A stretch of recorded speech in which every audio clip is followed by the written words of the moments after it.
हाँ, first chapter complete है, आज सेकंड पढ़ते हैं। मुगलों के वंशज जिनको बहुत कुछ मिला विरासत में, पर अपनी काबिलियत की कमी के चलते वो उस पुश्तैनी नाम को, ज़मीन को, जितनी चीज़ें मिली, बेटा बस अब सुन लो वरना तुम भी इसी रास्ते पे आ जाओगे जो बता रही हूँ। एक बहुत बड़ा नाम किसने कमाया था भाई? अंग्रेजों तक डंका बजने का मतलब इनका दबदबा था ना। महारानी ब्रिटेन ने जब परमिशन दी कि जाओ व्यापार कर लो, किन लोगों को? BEIC। तो उसके सामने उन लोगों ने पता है क्या बताया कि मैडम इंडिया में एक बहुत ताकतवर कोई बादशाह है अकबर, बिना उसकी परमिशन के व्यापार हम कर नहीं पाएंगे। तो सोचो, महारानी ब्रिटेन तक ये बात थी कि इंडिया और उसके अड़ोस पड़ोस के सारे हिस्से पर किसका दबदबा है। इन्होंने कभी ये कहा भी नहीं कि जाके वहाँ राज करो। इन्होंने कहा ठीक है परमिशन ले लो, राज तो बहुत बात की बात है, व्यापार कर सको तो कर लेना। कौन सा व्यापार कर पाए? परमिशन मांगने आए थे 1608 में, वो प्रेशर कुकर वाला कौन था? वो हॉकिंस। नहीं मिली परमिशन। बाद में 1612 में वो युद्ध नहीं लड़ा था इन लोगों ने, स्वाली। फिर जाके 15 में इनका काम स्टार्ट हुआ, और अगर ध्यान से देखें 150 साल तो ये काम ही करते रहे। काम तो कोई करे, काम में मनाही तो थी नहीं। मुगलों की इतनी बड़ी विरासत को औरंगजेब ने अपना वंशज इतना ताकतवर नहीं तैयार किया कि भाई कल को मैं मरूंगा तो मेरे बाद मेरे बेटे को ये काम धंधा आना चाहिए। जैसे एक वर्ग जब बहुत ऊंचा पहुंच जाए ना, तो ये उसकी जिम्मेदारी है कि उसकी अगली पीढ़ी उसके जाने के बाद ये काम संभाल पाएगी कि नहीं पाएगी। ये कोई नौकरी तो करते नहीं थे कि भैया अपने आप कर लेगा। इनका था बहुत बड़ा कामकाज। अगर देखें तो अंबानी जैसा आज है, ये उससे ज़्यादा बड़े रहे होंगे। कारण अंबानी सारे डिसीजंस थोड़ी ना ले सकते हैं, उनको तो गवर्नमेंट की पॉलिसी को भी चाहे इन्फ्लुएंस करना पड़े या जैसे भी करना पड़े। ये तो खुद ही तो गवर्नमेंट था, ये खुद ही न्यायपालिका था, सारी चीज़ें इसी के हाथ में, कितना दबाव इसके पास था।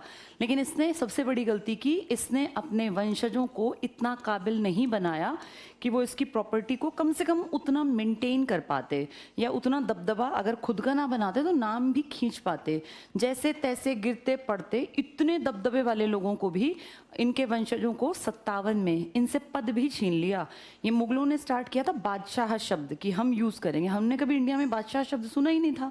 तो जो चीज़ बाबर ने स्टार्ट की थी वो अंग्रेज़ों ने छीन ली। अंग्रेज़ होते कौन थे छीनने वाले? क्या अंग्रेज़ों की ये ज़मीन थी? ये ज़मीन थी हमारी। ये भी विदेशी थे, ऐसा नहीं कि ये भी इंडियन थे, ये भी विदेश से आए थे। लेकिन इन लोगों ने एक लंबा टाइम पीरियड इंडिया में दिया था, 1526 से 1857। इस बीच में जितने इनके मरे बादशाह, वो लगभग भारत या पड़ोस में दफना दिए गए। तो हम ये मानते हैं कि ये बाय हार्ट इंडियन ही बन गए थे। इन्होंने ये कहा भाई हमारी जितने वंश होंगे, जितनी हमारी बेटियां शादी होंगी या जितनी हमारी बहुएं, सब इंडिया के आसपास से आएंगी। इसका मतलब इंडिया को उन्होंने अपना मान लिया। BEIC को कोई फर्क नहीं पड़ता था आपके देश में क्या हो रहा है क्या नहीं। इनमें से किसी ने इच्छा नहीं जताई कि हमें मरने के बाद यहीं दफन होना है। ये सिर्फ यहाँ नौकरी करने आते थे, जितना हो सके लूट लो और फिर जाके अपने देश में ऐश करो। इन्होंने कम से कम ऐसा नहीं किया। ये अपने देश वापस थोड़ी ना गए। बाबर यहाँ आया तो यहीं का तो होके रह गया। बाबर का मकबरा इंडिया की टेरिटरी में ही तो है, इंडिया के क्षेत्रफल में ही तो है। इसका मतलब ये बेशक विदेशी थे, लेकिन इन्होंने इस ज़मीन को अपना मान लिया। ये विदेशी थे बाय हार्ट, बाय ब्लड, और ये हमेशा ही विदेशी रहे। इन्होंने कभी भी ये नहीं कहा कि भारत हमारा है। इंडिया और इंडियंस से तो इन्हें नफरत थी, तभी तो फिर इनके प्रति हमारे मन में एक अलग तरह का भाव था। मुगलों को हमने अपना इसलिए मान लिया क्योंकि इन्होंने जिए मरे सुख दुख सब यहीं देखे। अगर इनके मकबरे हैं तो इंडिया में हैं। इन्होंने अपने टाइम पे जो लेविश ज़िंदगी जी बड़े महलों में, आज उन्हीं महलों से हम भी पैसा कमा रहे हैं।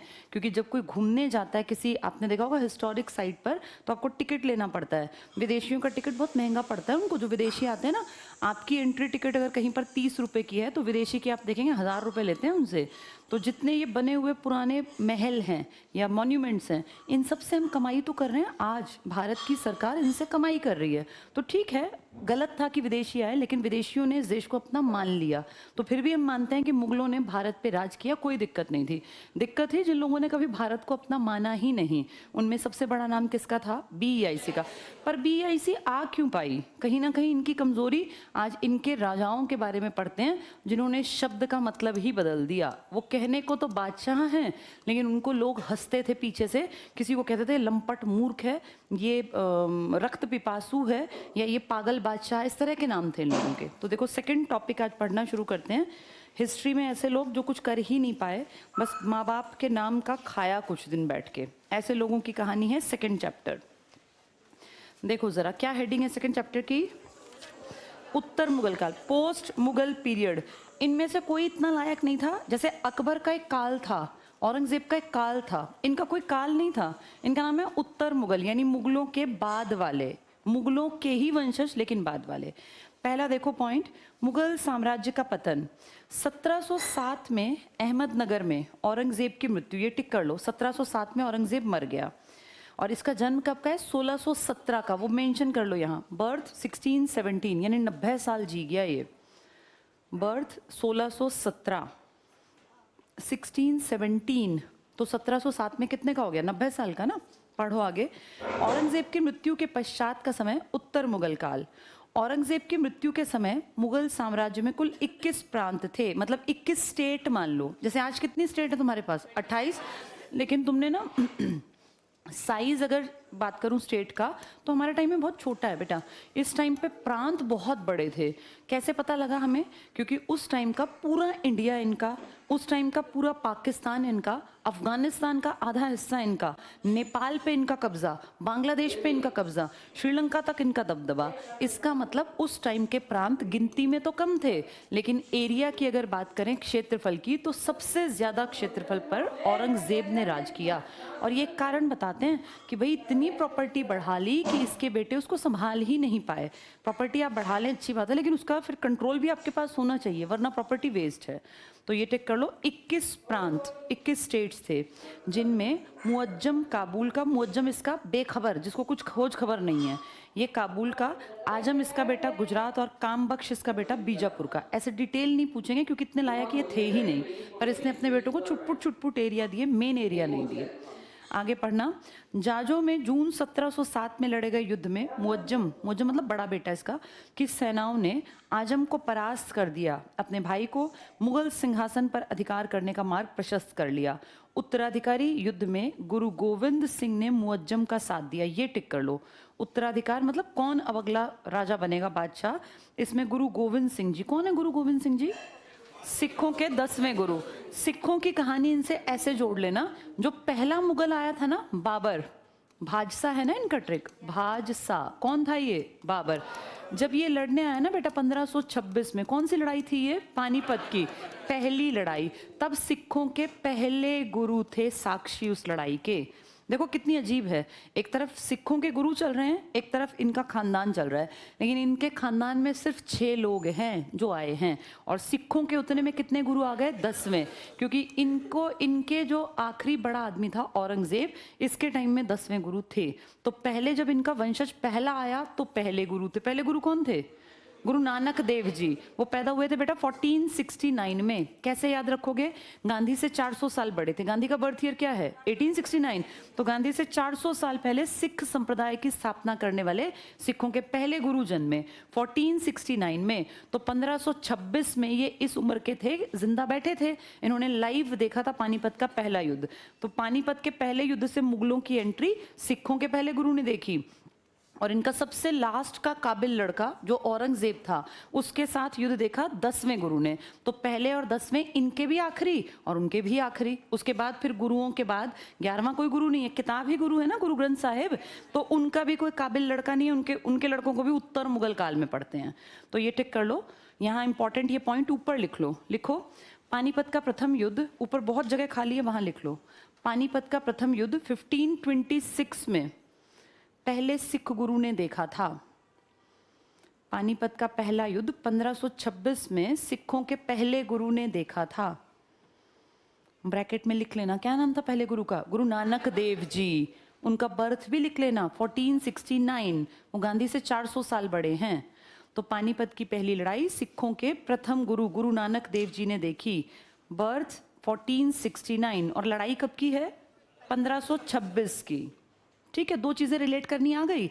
सिखों के पहले गुरु कौन सी लड़ाई में लाइव देख रहे थे, पानीपत, और सिखों के अंतिम गुरु कौन सी लड़ाई देख रहे थे, जब औरंगजेब था, मतलब औरंगजेब के जब लड़के लड़ रहे थे उस टाइम ये थे। तो अब यहाँ पे 2 पॉइंट हमें सिख संप्रदाय से जोड़ के याद करने हैं। उनके 10 हैं, इनके 6, इसका मतलब इनका राज लंबा टिका था। चलो आगे पढ़ेंगे। तो गुरु गोविंद सिंह जी ने मुअज्जम का साथ दिया। 1760 टिक करो। मुअज्जम जिसने अपना नाम रखा बहादुर शाह प्रथम की उपाधि के साथ दिल्ली के तख्त पर बैठा, यही है शाह ए बेखबर, जिसको कोई खोज खबर नहीं पिताजी के बारे में। अब टिक करो अगला पॉइंट। अब इनके खानदान के लड़कों के नाम स्टार्ट हुए। पहला बहादुर शाह प्रथम, ये जैसा प्रधानमंत्री 5 साल के लिए आता है, ये 5 साल के लिए आया, जबकि इसके पिताजी कितनी उम्र के होके मरे हैं? 90। और कब से राज कर रहे हैं इसके पिताजी? 16। कब मरे हैं? 1707 में ना। राज करे बेटा 1658 से। तुम खुद सोचो कितना राज कर गया ये आदमी। 58 का मतलब वहाँ कितने साल हो गए? 42 साल और 7, ये लगभग 50 साल राज कर गए इसके पिताजी। और ये कितने साल? 5 साल। तो कहाँ पिताजी का दबदबा, कहाँ ये 5 साल का? ये टिक कर लो अब। 1707 से 12, इसी का नाम मुअज्जम है। सम्राट बहादुर शाह ने, इसके नाम क्या है? सम्राट बस लिखने का है। मराठों और राजपूतों के प्रति मैत्रीपूर्ण नीति अपनाई। अब इस लाइन को थोड़ा सा समझो पहले। जो ये औरंगजेब था ना, इसने किसी के साथ दोस्ती नहीं निभाई, इसने सबको दबा के, डरा के, धमका के अपने कंट्रोल में रखा। जैसे जब ये पैदा हुआ था 1617 में, इसके 10 साल बाद पैदा हुआ था मराठों का एक बहुत ताकतवर लीडर, जिनका नाम है छत्रपति शिवाजी महाराज। छत्रपति की उपाधि धारण की थी उन्होंने। यहाँ पैदा हुआ है औरंगजेब। 10 साल कोई छोटे बड़े का डिफरेंस नहीं होता। जैसे एक 30 का एक 40 का, दोनों राजा थे अपने अपने एरिया के, लेकिन इसके पीछे बहुत ताकतवर बैक थी। अगर इनकी बात करूं तो इनके पिताजी तो थोड़े से डरपोक थे। इनकी माताजी बड़ी स्ट्रांग थी, लेकिन इनके पिताजी की प्रॉपर्टी का एक छोटा सा किला इनकी माँ को और इस बेटे को दिया जब ये 11-12 साल के थे इनके पिताजी ने। तो इनकी शुरुआत हुई है 0 से। इन्होंने तो अपना सारा कुछ खुद कमाया, यानी इनको बैक में कोई स्ट्रांग ऐसे नहीं मिला कि बड़ा नाम और शहंशाह वाली उपाधि। सब कुछ अपनी काबिलियत के दम पे इकट्ठा किया, लड़के लोगों को अपने अंडर लिया, प्रजा का केयर की, तब जाके बड़े बने। इनको सब कुछ बना बनाया मिला, क्योंकि इनके टाइम से पहले तो अकबर रह चुका था ना, जिसने पूरे दुनिया में एक बड़ा डंका बजा रखा था। तो दोनों में डिफरेंस रहेगा, लेकिन कमज़ोर ये भी नहीं थे। एक बार ये इनके दरबार में गए थे तो औरंगजेब के साथ इनकी तू मैं हो गई थी। उन्होंने पकड़ के इनको आगरा के किले में नज़रबंद करवा दिया था। फिर वहाँ से भाग गए थे शिवाजी। तो शिवाजी के साथ एक थोड़ा सा 36 का आंकड़ा था इस ताकतवर आदमी का। दोनों की आपस में निभती नहीं थी। शिवाजी ने अपने छोटी सी टेरिटरी में भी एक दबदबा बना रखा था, और उसका डर कहीं ना कहीं औरंगजेब के मन में था कि भाई इस एरिया में ये हिंदू स्वराज की बात करता है, ये हिंदू लड़का, क्योंकि वो तो हिंदू कल्चर को आगे बढ़ाते थे। अब औरंगजेब ने इनकी डेथ हो गई, ये एक्सपायर हो गए 1680 में। जल्दी चलेगा, ये छोटी एज में ही 52-53 साल में इनकी डेथ हो गई थी। लेकिन ये तो जी रहा था, ये तो बहुत आगे तक भी जिया, इसके बाद भी ये 27 साल जिया, जबकि 10 साल बड़ा भी था। जब इनकी डेथ हो गई तो इनका बेटा था संभाजी। संभाजी के साथ भी इनका 36 का आंकड़ा था। संभाजी ने कुछ इस तरह के गलत बयान इनके सामने दिए कि जिससे इनके मन में थोड़ा नेगेटिविटी भरी हुई थी। बाद में संभाजी का बहुत क्रूर तरीके से इनकी हत्या कर दी गई, और जो इनके वंशज से, जो संभाजी का बेटा था जिसका नाम था शाहूजी महाराज, बच्चा था उस टाइम पे वो, इस बेटे को इसने अपने दरबार में बुलवा लिया, मतलब उठवा के जबरदस्ती, और कहा इसको यहीं रखो, यहीं पाल पोस के इसको, और हम इसकी अपब्रिंगिंग करेंगे। क्या पता इसके दिमाग में क्या था, इसको क्या सिखाता, गलत चीज़ें सिखाता, इसको इसके पिता से ही लड़वाता। छोटा सा उठा लाया था 7-8 साल का। बाद में ये मर गया। जैसे ये तो मरा 1680 में, ये संभाजी मरे 1689 में। शाहू जी उस टाइम छोटे बच्चे थे, इसके बाद उठा के लाए। इसके कुछ समय बाद ही ये मर गया। 1707 में औरंगजेब मर गया। तो जब औरंगजेब मरा तब शाहू जी, जो बच्चा जिसको उठा के लाए थे, ये जवान हो गया था। तो शाहू जी अब एक जवान लड़का है। इसके जो वंशज हैं औरंगजेब के, वो हैं कमज़ोर। उन्होंने सोचा क्यों इस बला को अपने सिर में डाल के रखना, कल को ये हमें ही ना मार दे। वो तो वैसे भी नालायक था, शाह ए बेखबर, मुअज्जम या बहादुर शाह। तो उसने इसको कहा कि भाई मैं तुमसे कोई ज़्यादा लड़ाई झगड़ा नहीं रखना चाहता, मेरे पिताजी की जो भी नीति रही हो मैं तुमसे दोस्ती रखूंगा और मैं तुम्हें रिहा करता हूँ। फिर शाहू जी कितने लंबे समय बाद 1689 में पकड़े गए थे, 1707 में वहाँ से छूट के औरंगजेब के मरने के बाद उनके बेटे के हाथों रिहाई लेके फिर वापस अपनी टेरिटरी में गए। पर तब तक वहाँ चीज़ें बदल गई, जैसे 10-12 साल में तो चीज़ें बहुत बदल जाती है ना। तब तक शाहू जी के पिताजी मर चुके, माताजी मर चुकी, शाहू जी की जो चाची थी ना, इन्होंने सब कुछ अपने कंट्रोल में कर लिया। फिर इनकी अपनी चाची से लड़ाई हुई थी, जो साउथ इंडिया में फिर ये कोल्हापुर और ये इस तरह की जो डेवलप हुए थे ना एरियाज, वो शाहू और उनकी चाची के कारण, लड़ाई के कारण ही हुए थे। तो वापस आते हैं, औरंगजेब ने सबसे 36 का आंकड़ा रखा, लेकिन मुअज्जम को लगा कि क्यों पंगे मोल लेने, इसलिए उसने राजपूतों से भी दोस्ती कर ली और किसके बेटे को रिहा कर दिया? शंभाजी। शंभाजी मर चुके हैं, इनका बेटा अगर चाहता तो मार डालता ये, लेकिन इसने मारा नहीं, रिहा कर दिया। ये टिक कर लो। सम्राट बहादुर शाह ने मराठों और राजपूतों के प्रति मैत्रीपूर्ण नीति अपनाई। अगले पॉइंट में पढ़ो इसी में, इसने शंभाजी के पुत्र शाहू को मुगल कैद से आजाद कर दिया। किसने कैद में रखा था इसको? औरंगजेब पकड़ लाया था इसको। शिवाजी का पोता है ये शाहू जी, यहाँ लिख लो बेशक, जहाँ लिखा है ना शाहू, ये शिवाजी का पोता, शिवाजी का बेटा है शंभा, वो भी छत्रपति थे। फिर शाहू उतना राज नहीं कर पाया क्योंकि इसको पाल पोस के बड़ा किया, इसके अंदर जो वैल्यूज डाली वो एक तरह से खराब डाली है जैसी, हमें नहीं पता, लेकिन ये बढ़िया राज नहीं कर पाया। इसने औरंगजेब द्वारा लगाए गए जजिया कर की वसूली बंद करवा दी। किसने? इस मुअज्जम ने कहा जजिया बंद कर दो। सिख नेता बंदा बहादुर, अब सिखों के 10वें गुरु तो चले गए, अब सिखों का कोई गुरु नहीं है, बल्कि इनका क्या है अब? नेता, जिसका नाम क्या है? बंदा बहादुर। ये जो बंदा बहादुर है ना, इन्होंने सिखों के कम्युनिटी को ताकतवर बनाया और इन्होंने कहा हम लड़ेंगे। लड़ तो खैर वो 5वें गुरु के मर्डर के बाद से रहे थे। सिख एक्चुअल में 10 गुरुओं से प्रभावित थे। जो कम्युनिटी डेवलप हुई ना, सिख को बहुत पुराना संप्रदाय नहीं है। सिखों के पहले गुरु कब जन्मे? गांधी से 400 साल पहले, यानी ये धर्म 1469 से पहले तो था ही नहीं। उसके बाद वो बड़े हुए होंगे तब ये धर्म चला होगा। तो 15वीं शताब्दी में आया है ये पेपर में आ जाएगा कौन सी शताब्दी में सिख धर्म का आगमन हुआ, तो 15वीं शताब्दी। अब ध्यान से देखो, इन 10 गुरुओं में से एक तो 5वें और एक 9वें, इन दोनों की सरेआम हत्या हुई, इनका मर्डर हुआ। थोड़ा सा सुन लो बेटा लिखने से पहले। 10 गुरु टोटल हुए, 2 मरवा दिए, एक 5वां, 5th और एक 9th। 5th को मरवाया था, कारण था जो आपका ये अकबर का बेटा था ना जहांगीर, जब ये गद्दी पर बैठा तो जहांगीर के गद्दी पर बैठने से कुछ लोग नाखुश थे, जिनमें इसका एक बेटा भी था, उसका नाम था खुसरो। तो उसने, खुसरो ने, वो मानबाई, मान सिंह का नाम सुना है तुमने? मान सिंह सेनापति था ना अकबर का, मान सिंह की बहन थी मानबाई। इसने, मान सिंह ने अपनी बहन की शादी भाई महाराजा अकबर, बादशाह अकबर के बेटे से करवा दी कि भाई सर आपके घर में मेरी सिस्टर रहेगी तो हमारा रिश्ता और बढ़िया रहेगा। तो मान सिंह ने अपनी बहन मानबाई की शादी अकबर के बेटे जहांगीर से करवा दी। पर जहांगीर को मानबाई कभी अच्छी नहीं लगी, उसने उसको अपनी पत्नी के हिसाब से, वैसे जैसे एक इज्जत मिलनी चाहिए, वो कभी दी ही नहीं।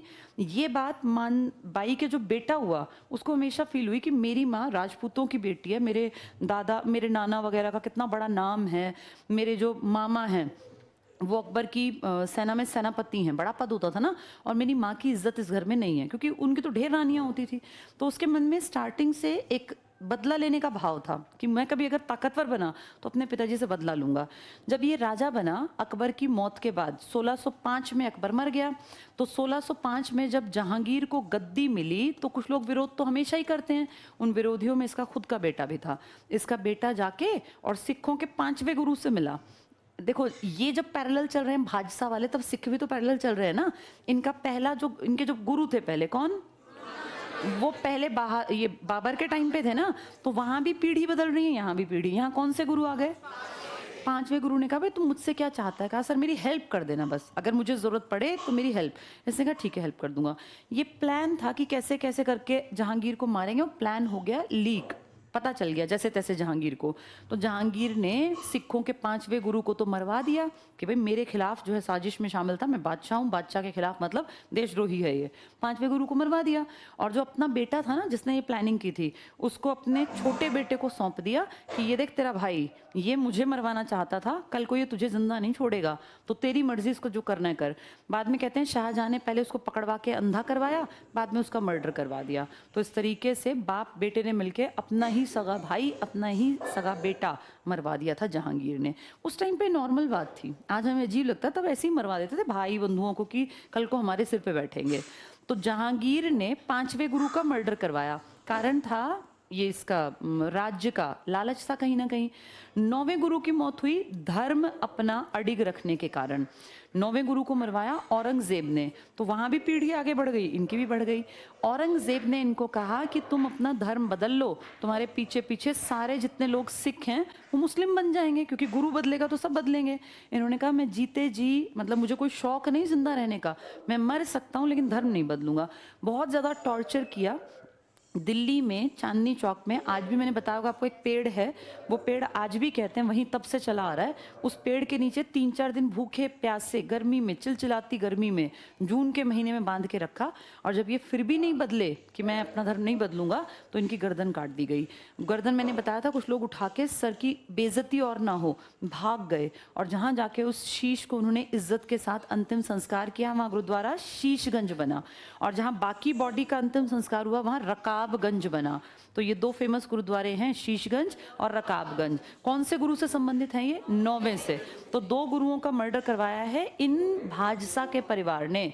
इनको किसने मरवाया था? हाँ, ये हैं भाजसा।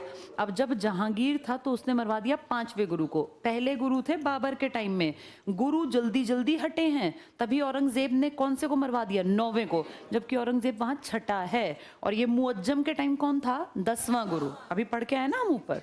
चलो, किसका बेटा? इनका 5वें का नाम था अर्जुन देव जी और 9वें का नाम था तेग बहादुर जी। 2 गुरु थे। यहाँ ऊपर ये लाइन लिख लो, लिखो, सिखों के 5वें गुरु, सिखों के 5वें गुरु गुरु अर्जुन देव जी को, सिखों के 5वें गुरु अर्जुन देव जी को जहांगीर ने मरवाया। जहांगीर ने मरवाया। कारण समझ में आ गया? सत्ता का लालच था, उनको था कि मुझे कोई ना हटा पाए। और नेक्स्ट पॉइंट में लिखो, सिखों के 9वें गुरु तेग बहादुर जी को औरंगजेब ने मरवाया, कारण था धर्म परिवर्तन न करना। सिखों के 5वें गुरु अर्जुन देव जी को जहांगीर ने मरवाया, ब्रैकेट में कारण लिख लो। क्या था कारण? सत्ता, कि भाई मेरा वो ना हटे। और सिखों के 9वें गुरु, 9वें का नाम क्या था गुरु का? गुरु तेग बहादुर जी को किसने? औरंगजेब ने मरवाया, कारण था धर्म परिवर्तन के लिए वो राजी नहीं हुए। क्लियर ये पॉइंट सबको? ठीक है, बताओ मुअज्जम ने किन 2 कम्युनिटीज के साथ अच्छे रिश्ते बनाए? एक राजपूतों के साथ और एक मराठों के साथ। जिन दोनों के साथ किसका 36 का आंकड़ा था? औरंगजेब का। औरंगजेब ने मराठों के किस वंशज को पकड़ के अपने पास रख रखा था? शाहू। किसका बेटा है शाहू? शंभाजी। शंभाजी किसके बेटे हैं? शिवाजी। तो शिवाजी के सबसे बड़े पोते को किसने पकड़ के अपने यहाँ बंदी बना रखा था? औरंगजेब ने। चलो अब आगे पढ़ो। तो सिख नेता, अब गुरु तो खत्म हो गए, अब नेता हैं। कुछ लोग कहते हैं 11वें गुरु हैं, ये गुरु नहीं है, ये नेता थे, इनको भी मरवा दिया जाएगा। पढ़ो, सिख नेता बंदा बहादुर के विरुद्ध एक सैन्य अभियान के दौरान 1712 को बहादुर शाह प्रथम की मृत्यु हो गई। तो ये नेता तो नहीं मरा, लेकिन ये मुअज्जम मर गया। वैसे भी इसको कुछ अकल नहीं थी। बहादुर शाह, ये मतलब ऐसे लोग हंसते थे इसके ऊपर। बहादुर शाह की मृत्यु के बाद जहांदार शाह मुगल गद्दी पर आसीन। यहाँ लिख लो शाह ए बेखबर, इसके नाम के आगे बहादुर शाह प्रथम के पास लिखना शाह ए बेखबर। तो इससे ज़्यादा बेइज्जती क्या होगी कि लोग ही कह रहे हैं कि बेखबर है, इसको कोई खोज खबर नहीं है अपनी दुनिया में कि कहाँ इसकी प्रॉपर्टी है, इसके पिता ने कितना कहाँ राज किया। नेक्स्ट टिक करना, जहांदार शाह। ये टाइम पीरियड देखो जरा इसका, कितने दिन रहा ये? 1 साल। सोचो मुगलों का वंशज 1 साल राज कर गया, दुनिया हंसेगी नहीं? ये वो है जिसके घर में 50-50 साल राज करके गए हैं लोग, और अभी कुछ साल पहले तक। पढ़ के देखो, जहांदार शाह ने सिंहासन प्राप्त करने में तत्कालीन शक्तिशाली अमीर, अमीर उस टाइम पे बड़ा पद था, जैसे आज हम कहते हैं कोई मुख्यमंत्री टाइप का, तो अमीर थे वो, जुल्फिकार खां की सहायता ली, सिर्फ पढ़ लो इसको। इस कारण बादशाह ने उसे वजीर के सर्वोच्च पद पर पहुंचा दिया। जहांदर शाह ने मारवाड़ के राजा अजीत सिंह को महाराजा की उपाधि दी। अगला पॉइंट पढ़ लो। फरवरी 1713 को फर्रुख सियर ने, इसको अंडरलाइन कर लो, इसने मारा, इसको मरवा दिया। फर्रुख सियर ने सैयद बंधु, दो भाई थे सगे सैयद, तो ये दोनों बड़ा किंग मेकर थे ये दोनों, टिक करना, अब्दुल्ला खान और हुसैन खान के सहयोग से जहांदार खां की हत्या कर सिंहासन पर कब्जा कर लिया। तो इस जहांदार खां को मरवा दिया किसने? फर्रुख सियर ने, दो भाइयों की मदद लेके। कौन भाई हैं वो? सैयद बंधु। तो इसका मतलब देखो कितने लालची हैं, कितने घटिया हैं, अपने परिवार के लोगों को ही कोई ना कोई मरवाने का प्लान कर रहा है। और अभी औरंगजेब को मरे कुछ ही दिन हुए हैं, उसका डर खत्म हो गया। अब नेक्स्ट टिक करना, अब 6 साल टिकेगा फर्रुख सियर। क्या नाम है इसका? फर्रुख सियर। इसको थोड़ा सा सुन लो, इसने एक दो काम इसके एग्जाम में आ जाते हैं। इसका नाम है फर्रुख सियर। कब से कब तक राज किया इसने? 1713 से 1719, 6 साल। अब इस बीच में क्या हुआ? अंग्रेज आपके यहाँ देश में काम तो कर ही रहे थे पहले से ही। उन लोगों ने इसको ना, बाय चांस की बात है, इसको बीमारी हो गई, बहुत बीमार हो गया। इसके सारे इलाज करवा लिए वैद्यों ने और सबने, ठीक ही नहीं हुआ। इसको लगा मेरा अंत समय आ गया, मरूंगा। बाय चांस उस टाइम पर ब्रिटिश ईस्ट इंडिया कंपनी, क्योंकि यहाँ पे अधिकारी भी तो रहते थे ना, ये लोग अपने डॉक्टर वॉक्टर सब रखते थे, क्योंकि इलाज ये हमारे वैद्यों पे विश्वास नहीं करते थे। तो BEIC कंपनी का कोई बड़ा डॉक्टर था। इस डॉक्टर को BEIC ने कहा कि भाई ये बादशाह इनका बीमार हो गया। तब तक तो BEIC को थोड़ी ना पता था यहाँ राज करना है हमें। उन्होंने कहा भाई बादशाह बीमार हैं और आप एक बार उनको देख लीजिए। ये डॉक्टर आया, इसने बढ़िया दवाई दे दी। कोई उस जमाने में तो गोली बहुत बड़ी बात थी, हम तो वो काढ़े पीस पीस के घोट घोट के पीने वाली कंट्री के लोग थे। तो उसने कोई गोली दी, उसने वो खाई, वो ठीक हो गया। तो उसने बड़ा इसको सराहा BEIC को, यार तुम लोग तो बहुत बढ़िया, बड़े हमारे ये वैद्य बड़े नालायक हैं, तुम्हारे डॉक्टर बड़े बढ़िया हैं, तो मैं बड़ा खुश हूँ, तुम्हारी वजह से मैं जिंदा रह गया, नहीं तो मैं मरने वाला था। उसने उस डॉक्टर की अच्छाई के चलते BEIC को कहा कि तुमने मेरी जान बचाई, इसलिए बंगाल, बिहार और उड़ीसा में जो भी टैक्स देते हो ना तुम हमें, क्योंकि पहले टैक्स देते थे, वो माफ कर दिया। तुम फ्री ट्रेड कर लो, बिल्कुल मुक्त व्यापार कर लो, जितना कमाओ अपने घर ले जाना, मुझे मत देना। कितना बेवकूफ़ है, सिर्फ एक गोली के बदले इस आदमी ने सारा ट्रेड, जहाँ से करोड़ों रुपए आ सकते थे, वो मुफ्त, इससे तो बढ़िया उस गोली के रुपए ही दे देता। नहीं, वो 1-2 रुपए की गोली होगी, वो फ्री ट्रेड कर दिया कि भैया फ्री ट्रेड। तो महामूर्ख था।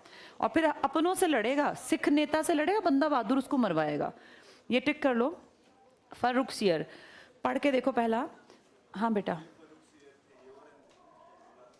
हाँ उन्हीं के वंशज हैं बेटा, कोई किसी के चाचा का लड़का। अब जैसे मेन तो मर गए, ये तो उन्हीं के घर में से कोई ना कोई है। कोई जैसे वजीर, जो ये राजाओं के बादशाहों के वजीर वजीर होते थे ना, ये भी इनके कजन वजन ही होते थे सब, इनके अपने भाई, किसी की बुआ का लड़का, किसी के मामा का, चाचा का। अब वो बुआ चाचा मामा क्या देखते, ये कमजोर है, उसको मार दिया। फिर कहते वजीर ही बन गया बादशाह, फिर उसके किसी कजन ने उसको मार दिया। इन्हीं का वंश है ये, इन्हीं के हैं, लेकिन ऐसा नहीं कि एक ही आदमी के, तो ये फैमिली आ गई सारी। पहला देखो इसमें, फर्रुख सियर ने अब्दुल्ला खान को साम्राज्य के वजीर के पद पर और हुसैन अली को मीर बख्शी पद पर नहीं। ये कोई नहीं पूछने वाला। अगला ये लाइन बड़ी काम की है, निजाम मुल मुल्क, अंडरलाइन करो इसको। चिन किलिच खां, इसने ना बेटा एक शहर बसाया था। कौन सा शहर? हाँ, इसने हैदराबाद बसाया, लिख लो यहाँ। 1724 की घटना है ये, बाद में जाके बसेगा। चिन किलिच खां का नाम ही निजाम उल मुल्क है। बहुत बार आता है क्वेश्चन, हैदराबाद की स्थापना किसने की? निजाम उल मुल्क। अलग भी लिख सकते हो और जैसे इन्होंने लिखा है ऐसे भी लिख सकते हो। निजाम उल मुल्क लिखा है ना इन्होंने, देखो ऐसे लिखते हैं वैसे, क्योंकि निजाम एक पद है, निजाम उल मुल्क, इसका नाम है उल मुल्क और निजाम इसका पद है। जैसे मैं कहती हूँ राजा साहब, तो राजा और साहब कोई आदमी थोड़ी ना है, लेकिन राजा साहब क्या एक नाम भी तो होगा, तो ये इसका पद है, पद का नाम है निजाम। हैदराबाद के सारे शासक क्या कहलाए? निजाम। बाद तक आज़ादी के बाद भी तो निज़ाम की कहानी पढ़ी तुमने, तो इसका नाम था निज़ाम उल मुल्क। वैसे इसका असली नाम था चिन किलिच खान, ये इसका नाम था चिन किलिच खान। फिर इसका नाम क्योंकि राजा बन गया तो निज़ाम उल मुल्क। बहुत इंपॉर्टेंट पॉइंट, यहाँ इंपॉर्टेंट लिख लेना। इसने 1724 में क्या बसाया था? हैदराबाद। आगे जाके आगे पढ़ो। फर्रुख सियर को दुर्बल, कायर और निंदनीय होने के कारण घृणित कायर कहते हैं। लोग घृणा करते थे इस नालायक आदमी से। डबल टिक कर लो, घृणित कायर। कौन? शाह ए बेखबर था। मुअज्जम जो पहला, जिसका नाम क्या था, बहादुर शाह प्रथम, उसी का नाम मुअज्जम है, उसी का नाम शाह ए बेखबर। किन दो कम्युनिटीज के साथ उसने दोस्ती निभाई? एक राजपूत और एक मराठे। किसको यहाँ से रिहा कर दिया? शाहू। शाहू किसका बेटा है? संभाजी। संभाजी किसका बेटा है? शिवाजी। और संभाजी दोनों किसके दुश्मन थे? औरंगजेब। और इसने अपने बाप के दुश्मन के जो बेटा था अगला वंशज, उसको नमस्ते करके और विदा कर दिया। ठीक है। घृणित कायर कौन कहलाया?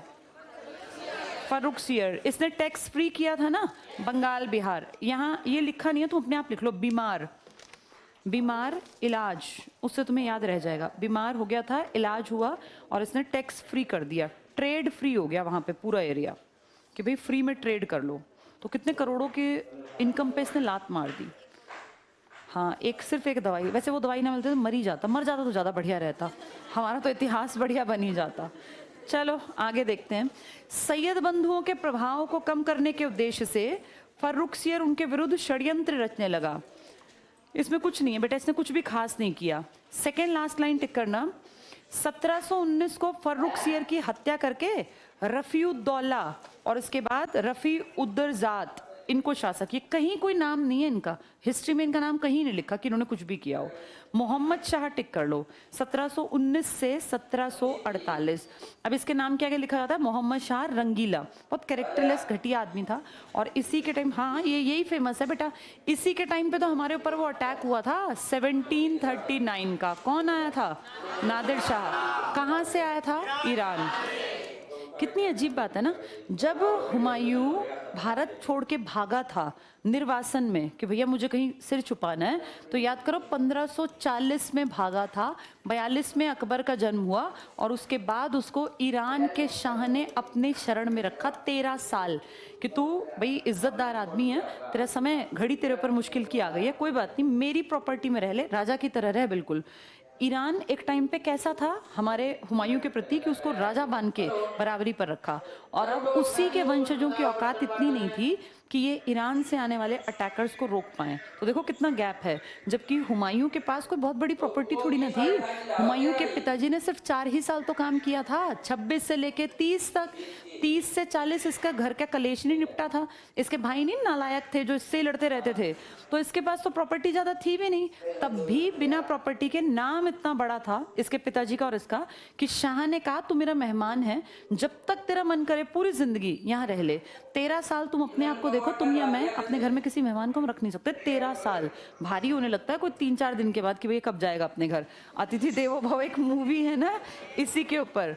तो तुम सोचो इसने 13 साल एक विदेशी को, इसको थोड़ी ना पता था कि मेरा कोई फायदा करेगा या नहीं, कल को इसके पास कुछ है कि नहीं है, लेकिन उसी देश से एक आदमी आता है, इसी के वंशजों को लूटता है और भाग जाता है इसका नाम खराब करके। ये टिक कर लो। तो मोहम्मद शाह 1719 से 48 तक, ये लंबा टिका। इसमें टिक करना पहली लाइन में। रोशन सैयद इसका नाम था, रोशन सैयद। मोहम्मद शाह की उपाधि के साथ राज सिंहासन पर बैठा। मोहम्मद शाह के सहयोग से 1722 में निजाम उल मुल्क, कौन है ये निजाम उल मुल्क? हैदराबाद जो बसाएगा, जिसका असली नाम था चिन किलिच खान। ये टिक कर लो। सैयद बंधुओं की हत्या कर दी। इस निजाम उल मुल्क ने, 2 भाई थे ना सैयद भाई जो किंग मेकर थे, उनकी यहाँ सैयद बंधुओं बस किंग मेकर लिख लो, यही बनाते थे राजा, इन दोनों का दबाव था किंग मेकर। तो दोनों भाई मरवा दिए इस निजाम ने, और फिर यहाँ से उठा के अपना बोरिया बिस्तर क्या बोला कि मैं तो अलग से एक स्वतंत्र राज्य बनाऊंगा। कहाँ जाके? हैदराबाद। और वहां जाके फिर इसने हैदराबाद की स्थापना कर दी। इसके बाद एक पॉइंट छोड़ दो, अगला पॉइंट टिक करना। 1724 में चिन किलिच खान ने दक्कन में स्वतंत्र हैदराबाद राज्य की स्थापना की। ठीक है। इसके बाद एक पॉइंट, अगला पॉइंट भी टिक कर लो। मोहम्मद शाह ने जजिया कर को अंतिम रूप से प्रतिबंधित कर दिया। डबल टिक कर लो, अंतिम। लास्ट खत्म किसने किया? ये मोहम्मद शाह रंगीला ने। कौन सा कर? जजिया। जजिया सबसे पहले हमने वर्ड कब सुना था? जब हमारे ऊपर अरबी आक्रमणकारी वो जवान एक लड़का था ना 16-17 साल का, मोहम्मद बिन कासिम। कहाँ अटैक किया था इसने? सिंध में। आज सिंध है पाकिस्तान में। तब हमने सुना था कि अच्छा जजिया नाम का भी कोई टैक्स होता है, हमें इससे पहले पता ही नहीं था। इसका मतलब जो चीज हमने कौन सी शताब्दी में सुनी थी, 712, शताब्दी कौन सी कहूँ, 8वीं।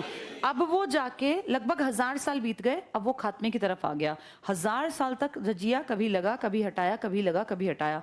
अंतिम रूप से प्रतिबंधित किसने कर दिया, मोहम्मद शाह रंगीला। और रंगीला का टाइम पीरियड देखो 18वीं शताब्दी है, यानी एक टैक्स तुमने 1000 साल झेला है, बेइज्जती वाला टैक्स। कौन सा टैक्स, जजिया। कब लगा था, 8वीं शताब्दी में, और कब हटा अंतिम रूप से, 18वीं शताब्दी में। ये इंपॉर्टेंट पॉइंट है बेटा, इसको डबल टिक कर लो, यहाँ लिख लो। फर्स्ट जजिया MBQ ने 712 में सिंध पे लगाया था।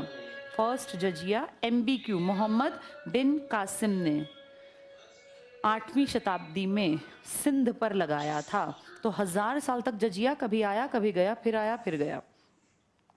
मैंने जजिया बताया था कितनी बेइज्जती थी, 2 हाथ ले जाते ऐसे, जिसको टैक्स दे रहे हैं 2 हाथ ऐसे करने पड़ते, वो ऊपर बैठता था आदमी जो टैक्स वसूलता था। मार्केट लगते थे तब इस तरह की वसूली के, और इनके एक हाथ पे वो कॉइन्स रखने पड़ते जो देने हैं टैक्स के रूप में। पहले वो टैक्स के कॉइन उठाता ऊपर बैठा आदमी, और फिर दूसरा हाथ आगे करना पड़ता, वो उस पर थूकता। सोचो रोज पैसे भी देने और महीने में एक बार, और वो थूकेगा हाथ पे, ये फील कराने के लिए तुम्हें कि तुम जिस धर्म में हो वो नीच धर्म है। तो ये एक तरीका था कि दूसरे लोग परेशान होकर धर्म परिवर्तित कर ले। किसने अंतिम रूप से प्रतिबंधित कर दिया, मोहम्मद शाह रंगीला। लगाया किसने था पहली बार, मोहम्मद बिन कासिम। दोनों के नाम में मोहम्मद है, लेकिन एक 8वीं शताब्दी का है और एक 18वीं शताब्दी का।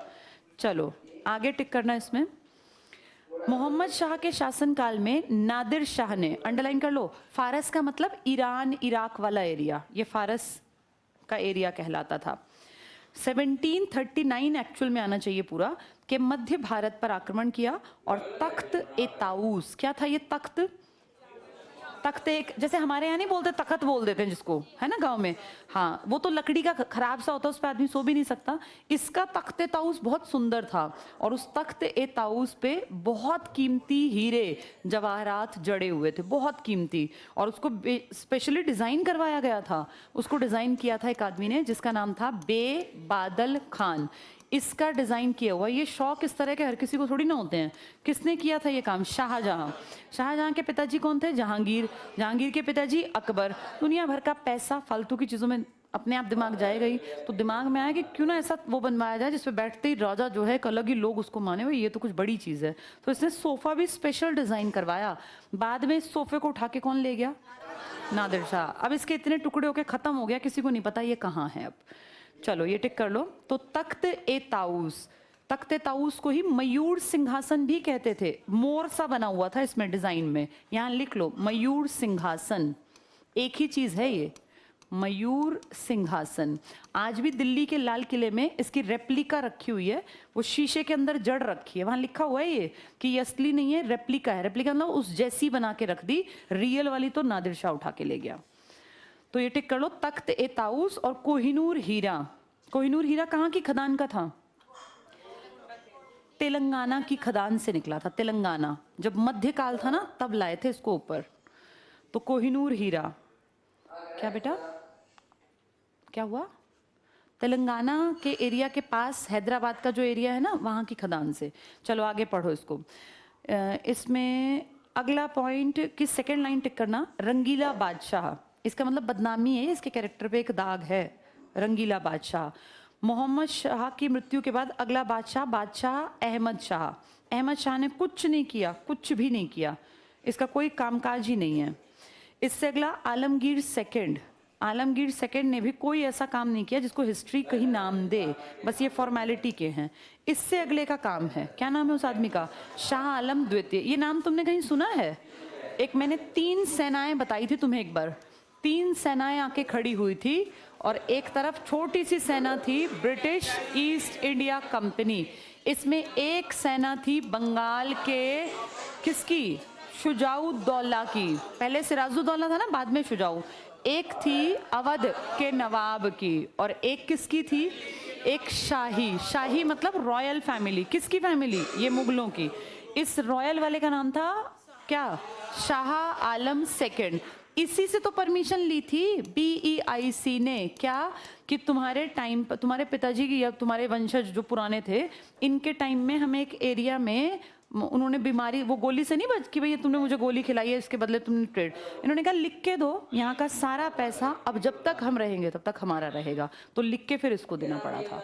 ये टिक कर लो, शाह आलम सेकेंड, ये 1759 से 1806, इसी बीच में 1764 में बक्सर की लड़ाई होगी, 1764 में। अंडरलाइन करो पहला पॉइंट, शाह आलम सेकेंड ने 1764 में अंग्रेजों के विरुद्ध लड़े गए निर्णायक बक्सर के युद्ध में बंगाल के नवाब मीर कासिम का साथ दिया। आगे पढ़ लो, इस युद्ध में अंग्रेजों से पराजित होने के बाद शाह आलम द्वितीय को, अंडरलाइन करना, 1765 में ईस्ट इंडिया कंपनी से इलाहाबाद की संधि करनी पड़ी। संधि के बाद उसे कई वर्षों तक इलाहाबाद में अंग्रेजों का पेंशन याफ्ता बनकर रहना पड़ा। अंग्रेजों ने कहा तू आराम से बैठ, तुझे पेंशन हम देंगे, तेरा सारा कलेक्शन टैक्स का काम हम करेंगे। नेक्स्ट पढ़ना, शाह आलम द्वितीय की मृत्यु के बाद उसका पुत्र अकबर सेकंड, इसको डबल टिक कर लो, अकबर सेकंड। टाइम पीरियड देखो 1806 से कब तक है ये, 1836। इसको थोड़ा सा सुन लो, इस टाइम तक तुम्हारे देश में कुछ पढ़े लिखे लोग आ गए थे, जैसे राजा राम मोहन रॉय, सुना है ये नाम, बंगाल में थे राजा राम मोहन रॉय। राजा नाम इनका था थोड़ी ना, इस अकबर द्वितीय ने दिया था। राम मोहन रॉय नाम था इनका, बंगाल के एक परिवार के, बहुत पढ़े लिखे, उस जमाने के हिसाब से एडवांस्ड। इन्होंने बचपन में इनके सामने, जैसे बहुत छोटे थे, बड़े भाई की शादी हुई तो उसकी पत्नी को उन्होंने माँ के रूप में देखा, उन्होंने एक तरह से इसको पाल पोस के बड़ा किया। तो अपनी भाभी से इनका जो लगाव था, क्योंकि बहुत बच्चे थे, वो एक माँ के रूप में था। जब ये थोड़े 15-16 साल के हुए ना, तो इनका भाई एक्सपायर हो गया। इनकी आंखों के सामने जब इनकी भाभी को ले जाने लगे और उनको सती कर दिया गया, तब इनके मन में आया कि कितना गलत तरीका है किसी भी जिंदा औरत को इस तरह जला देना, ये कह के कि इसका पति मर गया तो इसको भी जीने का अधिकार नहीं है। वहां इन्होंने डिसाइड किया था कि मैं इसके खिलाफ काम करूंगा। और फिर जैसे जैसे ये और पढ़ते गए, आगे बढ़ते गए, इनको समझ में आया कि ये तो बहुत ही बेवकूफ़ाना हरकत है कि किसी एक आदमी के मरने के बाद उसकी पत्नी को जिंदा साथ जला देते हैं। और पता है क्या है, कई लोगों के दिमाग में क्या इमेज बना रखी है कि औरतें ना खुद सती होती थी। ऐसा कहना कितना आसान, खुद अपनी उंगली ऐसे जला के देखना, जैसी उंगली जल के तुम्हें दर्द होगा, सती भी तो वैसी ही है, एक इंसान ही है। असलियत क्या थी, सती प्रथा को आदमियों ने प्रमोट किया था, औरतें तो वहां जाती नहीं थी जहां जलाते हैं, वहां सिर्फ गांव के आदमी तो जाते थे। आदमी ना जब चलते तो औरतों को पीछे नहीं पता कि वहां क्या हुआ। जो एक जा रही है सती बनने, वो तो लाल कपड़े पहन के, पति मर गया, अब उसको सुहागन के रूप में ही हम विदा करेंगे। वहां जाके उसको ऐसे एक ऐसा माहौल क्रिएट किया जाता कि भाई ये तो सती है, इसमें तो कोई सतीत्व आ गया है, इसको अलग तरह से पावर्स मिल गई हैं। भाई साइंटिफिकली शरीर तो सबका एक जैसा है, जलन से सबको डर लगता है जलने से, ऐसा कह के उसके दिमाग में उसको उस चिता पे बैठा देते। अब जब वो आग नीचे से लगती थी लकड़ियों में तो पता नहीं चलता, वो भाई बैठी है भगवान का नाम, लेकिन जैसे ही वो आग उस तक पहुंचेगी, ह्यूमन टेंडेंसी क्या है, आग पहुंचेगी तो क्या करेगा आदमी, चिल्लाएगा, भागेगा ना उठ के, या ऐसे ही बैठा रहेगा अवस्था में। उसको ऐसे बैठा दिया, वो लाल साड़ी पहना के, अब जैसे ही वो आग की लपटें आती उठ के भागती। तो हमेशा देखना चिता के आसपास गोल घेरे में आदमी डंडे लेके खड़े होते थे, लेकिन ये बात गांव में जाके कोई थोड़ी ना बताएगा। उन डंडों से वो जब भागने की कोशिश करती तो उसको ऊपर से मारते थे कि वो निकल के भाग ना पाए। तो कितना भयानक दृश्य रहा होगा, कोई जिंदा किसी को जलाया जा रहा है ये कह के कि सती होने में बहुत परम सुख है, और जब वो औरत वहां से भागने की कोशिश कर रही है तो उसको मार रहे हैं। तो ये था सती प्रथा का। ये लाइव किसने देख लिया, राजा राम मोहन रॉय ने। उसका बाल मन था, 14-15 साल का लड़का, उसने देखा है कितना गलत तरीका है। और मेरी भाभी जो मेरी माँ समान थी, वो जलना नहीं चाहती थी, लेकिन इन आदमियों ने डंडे लेके खड़े होकर उसको जबरदस्ती जला दिया। तब इनके मन में आया कि मैं इसको रुकवाऊंगा। और फिर इनको साथ मिला एक अंग्रेज का, जिसका नाम आपको पता होगा, विलियम बेंटिक। बेंटिक को इसने बैठ के समझाया कि जी इंडिया में बड़ा घटियापन है, लोग दिखाते कुछ हैं कुछ, कोई औरत खुद की मर्जी से सती होना नहीं चाहती, आप रूल बना दो कि जो सती जबरदस्ती ऐसे पकड़ी जाए, उनके हस्बैंड के घर वालों पे इस तरह का कोई कानून लागू हो।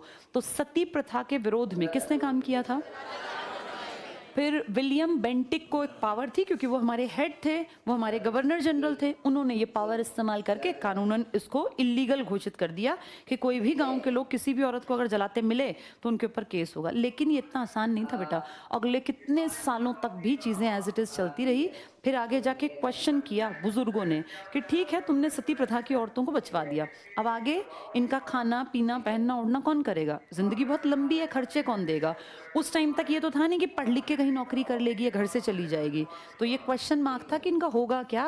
तुमने तो बचवा दी, लेकिन आगे अब जो घर वाले हैं वो कहते भाई हमने तो शादी ब्याह कर दिया, हमने थोड़ी ना ठेका लिया जिंदगी भर का। वो घर वाले हट गए, ससुराल वालों ने कहा हमारा लड़का ही नहीं है तो हम क्यों रखें, हमने क्या इसका ठेका लिया है।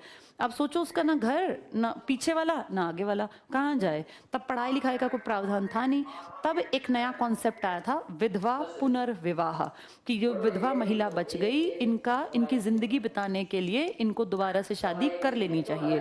ये भी लोगों को बहुत बुरा लगा, लेकिन इसके लिए भी फिर कानून बनाया कि कोई औरत अगर ऐसा करती है तो उसने कोई इलीगल काम नहीं किया, और किसी भी विधवा को दोबारा से अपना गुजर बसर करने का हक है तो उसका दोबारा शादी की जा सकती है। इसमें सबसे बड़ा काम किया हमारे देश के एक बहुत बढ़िया आदमी थे, नाम था ईश्वर चंद्र विद्यासागर। इन्होंने खुद भी एक विधवा से शादी की, विधवा औरत से, क्योंकि लोगों ने कहा भाई तेरे बोलने से क्या होगा, तू कह तो रहा है, ऐसे करेगा कौन विधवा से शादी। तब इन्होंने खुद एक विधवा से शादी की।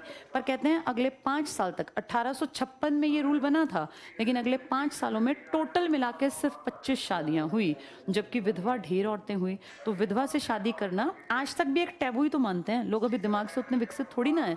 अगर तो बेटा अभी भी ना लोग दिमागी रूप से उतने विकसित थोड़ी ना हैं। और जब भी हम देखो, वैसे ना दूसरों को कहना बहुत आसान है, लेकिन इसको तुम अपने ऊपर भी रख के देखो, अभी भी हमारे दिमाग में सोसाइटी का एक प्रेशर है। कोई भी तुम में से कोई भी लड़की, कोई भी लेडी अपने भाई की जो यंग है, जिसकी शादी पहले नहीं हुई, कोई विधवा से करने को तैयार होगा? नहीं होगा ना। एक टैबू आज भी दिमाग में है। तो हम लड़कों की बात कैसे कहें, पहले हम ही सोचेंगे क्या हम इसके लिए तैयार हैं। अगर हैं, अपने बेटे की शादी हम में से कौन चाहेगा कि किसी विधवा से हम कर दें। अगर हमारा बेटा खुद भी कहेगा तो हम एक बार जरूर कहें कि बेटा ये पता नहीं क्या दिक्कत रही होगी, इस तरह से ठीक नहीं है। इसका मतलब कितने सन बीते, तब भी तो हम नहीं बदल पाए अपने दिमाग के इस चीज को। तो ये बहुत बड़े, लेकिन शुरुआत हो गई, और आज सच में बहुत सारी लेडीज इस तरह से शादी कर लेती हैं, जो गलत भी नहीं है। इसमें क्या गलत है? अगर किसी को भाई 5 साल 2 साल 3 साल बाद किसी की शादी के बाद हस्बैंड एक्सपायर हो गया, तो पूरी जिंदगी वो कैसे बिताए? और पूरी जिंदगी घर वाले भी उस तरह से एडजस्ट थोड़ी ना करते हैं, अपने घर जाके वो जगह नहीं मिलती। तो विधवा पुनर्विवाह को आगे किसने बढ़ाया, और सती प्रथा को किसने बैन करवाया? इनका नाम था राम मोहन रॉय। जो ये अकबर द्वितीय देख रहे हो ना, जो किसका वंशज है? मुगलों का। इसने कहा इनको कि भाई मैं तेरे नाम के आगे राजा लिख देता हूँ, उससे तेरी इंपॉर्टेंस बढ़ेगी। तो इसने कहा भाई मुझे तो कोई जरूरत नहीं है, भाई मैं तो कोई इंपॉर्टेंस मुझे चाहती नहीं। तो कहा नहीं, तुम्हें एक काम करना है, तुम मेरे बिहाफ पे जाओ इंग्लैंड, और वहां जाके तुम मेरी बात को रखो महारानी ब्रिटेन के सामने, उनकी संसद के सामने, और उनसे कहना कि भारत के जो बादशाहों के लड़के हैं जिसको तुम पेंशन दे रहे हो, उनकी पेंशन बढ़ाओ। अभी पीछे पड़ा ना, पेंशन याफ्ता बना दिया कि तू वहां बैठ जा, वहां पेंशन आती रहेगी। तो इसने अपनी पेंशन बढ़वाने, अकबर सेकंड ने अपनी पेंशन बढ़वाने किसको रिप्रेजेंटेटिव बना के भेजा? राम मोहन रॉय। तो इज्जत ज्यादा मिलेगी तो नाम के आगे क्या जुड़वा दिया? राजा। तो एग्जाम में आ जाएगा, राजा राम मोहन रॉय को राजा की उपाधि किसने दी? अकबर द्वितीय ने। ये इंपॉर्टेंट पॉइंट है, ये टिक करो। हाँ बेटा, कौन? तो बेटा हस्बैंड तो खुश होता था, दूसरी शादी हो जाएगी, दूसरी शादी हो जाएगी, उसको क्या दिक्कत है? आज भी कहाँ दिक्कत है? किसी लड़के की अगर यंग एज में वाइफ मर जाती है तो पता है लोग क्या कहते हैं? आके लोग इतने बदतमीज होते हैं, आके ये नहीं कहेंगे कि बड़े दुख, कहेंगे अरे क्यों, क्या दुख मना रहा है, 1 साल में फिर हो जाएगी। ये अब की बात है बेटा। अब 2023 में मैंने ऐसा खुद देखा, यंग किसी लड़के की हस्बैंड वाइफ, बहुत अच्छा पेयर, उसकी वाइफ चली गई, छोटी सी 2-2.5 साल की बच्ची। तो लोग क्या कह रहे हैं, जो बुजुर्ग औरतें ज्यादा कह रहे क्या दुख मनाने की बात है, 1 साल में फिर हो जाएगी। औरतों को बेटा ये दिक्कत थी ना कि भाई कैसे शायद, तो औरतों की थी, आदमियों की कोई दिक्कत नहीं थी। आज भी नहीं है आदमियों की दिक्कत। चलो, पर हरियाणा में है, तुम ज्यादा खुश मत हो, हरियाणा में तो एक बार ही नहीं होती है। हरियाणा में इतनी लड़कियां कम है कि एक बार ढंग की शादी नहीं होती, दोबारा तो सोचना भी मत। चलो पढ़ो फटाफट, कहाँ पहुंचे? अकबर द्वितीय पे। चलो बेटा सेकंड पॉइंट निपटाओ फटाफट से। शाह आलम द्वितीय की मृत्यु के बाद उसका पुत्र, क्या नाम है इसके बेटे का? अकबर द्वितीय। ये 1806 से 36 में मुगल बादशाह बना, जो अंग्रेजों के संरक्षण में बनने वाला पहला मुगल था। डबल टिक करो, अंग्रेजों के संरक्षण का पहला मुगल था। आगे टिक करना। 1837 में अकबर द्वितीय की मृत्यु के बाद बहादुर शाह सेकंड, ये 37 से 62 क्रांति वाला है, ये अंतिम मुगल सम्राट हुआ। यहाँ ऊपर ये लाइन लिख लो, जल्दी से लिखो। अकबर सेकंड ने राजा राम मोहन रॉय को, अकबर सेकंड ने राजा राम मोहन रॉय को राजा की उपाधि देकर इंग्लैंड भेजा अपनी पेंशन बढ़वाने। अकबर द्वितीय ने राजा राम मोहन रॉय को राजा की उपाधि देकर इंग्लैंड भेजा अपनी पेंशन बढ़वाने। और वहां से राजा राम मोहन रॉय कभी वापस ही नहीं आए, क्योंकि 1833 में उनकी वहीं डेथ हो गई। राजा की उपाधि देकर भेजा इंग्लैंड पेंशन बढ़वाने। और लिख लो वहीं पर 1833 में वहीं राजा राम मोहन रॉय की मृत्यु। तो ऐसी पेंशन बढ़वाने गए कि फिर लौटे ही नहीं, वहीं डेथ हो गई इंग्लैंड में। 1833 में राजा राम मोहन रॉय की मृत्यु वहीं हुई, विदेश में, ब्रिटेन में, यूके में, अंग्रेजों के देश में, 1833 में। ठीक है, चलो जल्दी से टिक करना अब आगे। बहादुर शाह द्वितीय अंतिम मुगल सम्राट था। लास्ट पॉइंट पढ़ लो। 57 के विद्रोह में विद्रोहियों का साथ देने के कारण अंग्रेज सरकार ने बहादुर शाह को गिरफ्तार कर रंगून में कौन सी जेल बताई? मांडले। एक फेमस जेल थी ना यहाँ, कौन सी जेल थी वो? मांडले। लिख लो यहीं पर, मांडले जेल।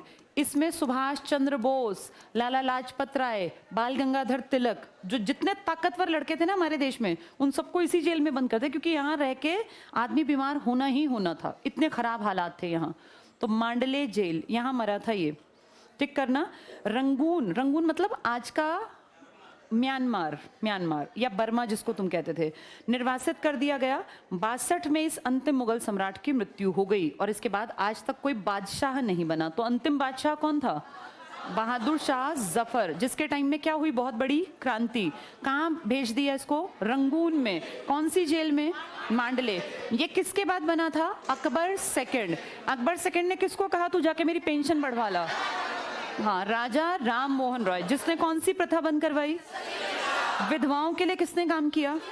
ईश्वर चंद्र विद्या। ये लिख लो ऊपर, लिखो विधवा पुनर्विवाह को बढ़ावा दिया ईश्वर चंद्र विद्यासागर ने। ये पॉइंट पेपर में आने वाले हैं बेटा, जो एक्स्ट्रा बताती हूँ। ईश्वर चंद्र विद्यासागर, हाँ बेटा, मतलब अंग्रेजों ने इसको एक तरह से सेफ्टी दे दी कि तेरे ऊपर कोई अटैक होगा तो हम तेरे केयर टेकर हैं। जैसे पहले तो ये खुद थे अपने केयर टेकर। कौन? ये अकबर सेकंड, जिसने उपाधि दी थी ना, वही, उसी ने। ठीक है बेटा, ये टॉपिक हमने कंप्लीट कर लिया। घर जाके इसको रीड कर लेना, 2-4 अब पढ़ोगे याद हो जाएगा।